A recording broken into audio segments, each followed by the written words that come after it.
About 75 years ago, my grandfather, a young man, walked into a tent that was converted into a movie theater like that.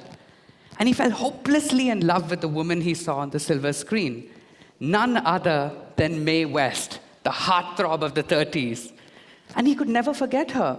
In fact, when he had his daughter many years later, he wanted to name her after Mae West. But can you imagine an Indian child named Mae West? The Indian family said, no way. So when my twin brother Keshava was born, he decided to tinker with the spelling of Keshava's name. He said, if Mae West can be M-A-E, why can't Keshava be K-A-E? So he changed Keshava's spelling. Now, Keshava had a baby boy called Rehan a couple of weeks ago. He decided to spell, or rather misspell, Rehan with an A-E. You know, my grandfather died many years ago when I was little, but his love for Mae West lives on as a misspelling in the DNA of his progeny. That, for me, is successful legacy. As for me, my wife and I have our own crazy legacy project. We actually sit every few years, argue, disagree, fight, and actually come up with our very own 200-year plan.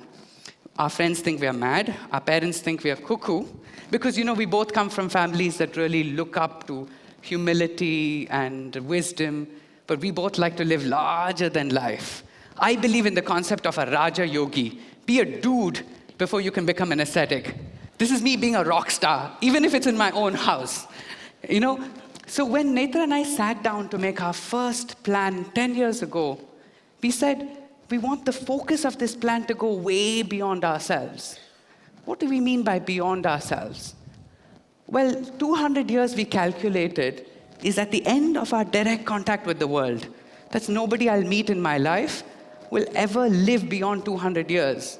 So we thought that's a perfect place to situate our plan and let our imagination take flight.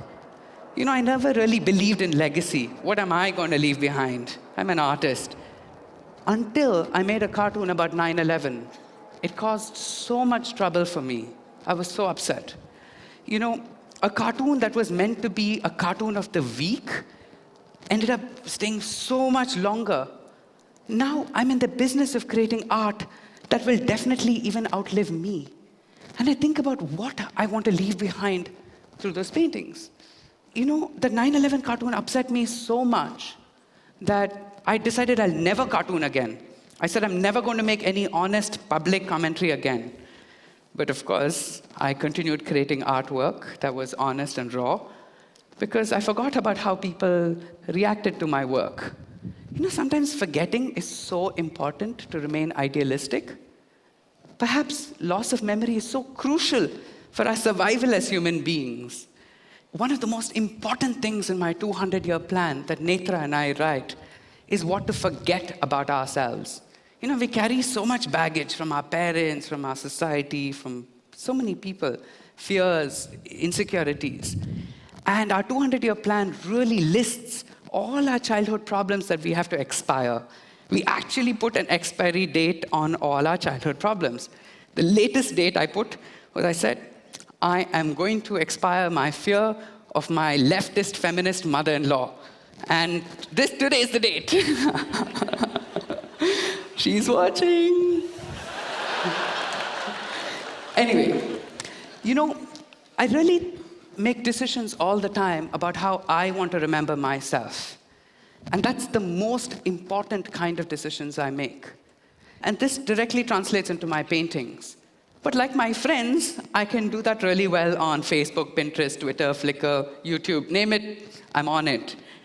I've started outsourcing my memory to the digital world, But that comes with a problem. It's so easy to think of technology as a metaphor for memory. But our brains are not perfect storage devices like technology. We only remember what we want to, at least I do. And I rather think of our brains as biased curators of our memory. And if technology is not a metaphor for memory, what is it? Netra and I use a technology as a tool in our 200-year plan to really curate our digital legacy. That is a picture of my mother. And she recently got a Facebook account. You know where this is going. And I've been very supportive until this picture shows up on my Facebook page. And I actually untagged myself first. Then I picked up the phone. I said, Ma, you will never put a picture of me in a bikini ever again. And she said, why? You look so cute, darling. I said, you just don't understand. Maybe we are among the first generation that really understands this digital curating of ourselves. Maybe we are the first to even actively record our lives. You know, whether you agree with, legacy or not, we're actually leaving behind digital traces all the time. So Netra and I really wanted to use our 200-year plan to curate this digital legacy. And not only digital legacy, but we believe in curating the legacy of my past and future. How, you may ask? Well, when I think of the future, I never see myself moving forward in time. I actually see time moving backward towards me. I can actually visualize my future approaching. I can dodge what I don't want and pull in what I want. It's like a video game obstacle course. And I've gotten better and better at doing this. Even when I make a painting, I actually imagine I'm behind the painting. It already exists, and someone's looking at it. And I see whether they're feeling it from their gut, are they feeling it from their heart, or is it just a cerebral thing? And it really informs my painting. Even when I do an art show, I really think about what should people walk away with. I remember when I was 19, I wanted to do my first art exhibition. And I wanted the whole world to know about it. I didn't know TED then. But what I did was I closed my eyes tight and I started dreaming.